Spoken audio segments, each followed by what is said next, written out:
அம்மா evening snacks ஏதாவது செஞ்சு கொடுமா. ஈவினிங் ஸ்நாக்ஸா? அதுக்கு என்ன செய்யலாம். சங்கவி வந்து ஸ்நாக்ஸ் என்ன வேணும்னு கேட்டிருக்கா.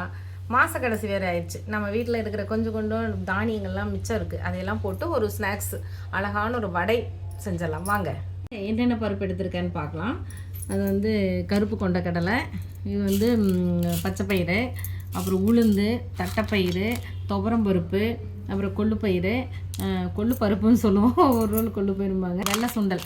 இதையெல்லாம் வந்து நம்ம ஒரு 4 மணி நேரத்துக்கு ஊற வச்சிடலாங்க. எல்லாம் வந்து ஊற வச்சுட்டு அப்புறம் இவங்களுக்கு என்னென்ன சப்போர்ட்டுக்கு வேணுங்கிறதெல்லாம் நம்ம சேர்த்து நம்ம ஒரு அழகான ஒரு வடை செய்யலாம், சுவையான வடை செய்யலாம். சரிங்களா? இப்போ நம்ம ஊற வைக்கலாம்.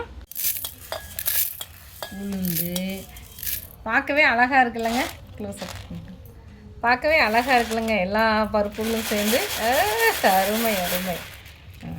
இவங்களை எல்லாமே நம்ம ஊற வச்சிடலாங்க. அப்புறம் நம்ம அதுக்கு வேணுங்கிற இதெல்லாம் தயாரிக்கலாம். ஓகேங்களா?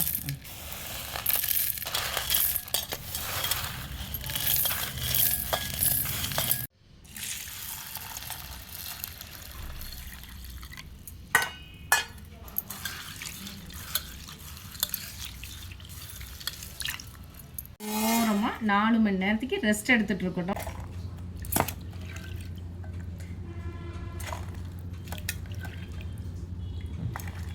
அரைக்க வேண்டாம், கொஞ்சம் திரி அரைச்சிக்கலாம். அப்போ தான் வடைக்கு நல்லாயிருக்கும். இப்படி தாங்க கொஞ்சம் பரபரன்னு அரைச்சிட்டா தான் டேஸ்ட்டாக இருக்கும் வடை. குட்டி குட்டியாக நறுக்கின வெங்காயம், பச்சை மிளகாய் போட்டுக்கலாங்க, சீரகம், சால்ட்டு கொஞ்சோண்டு போட்டுக்கலாங்க,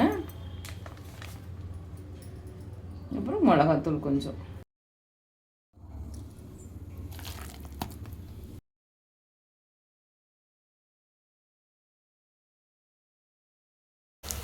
உருண்டை சேப்பில் போட்டாங்க, தட்டி போடல. சாப்பிட்டு பாரு எப்படி இருக்குன்னு.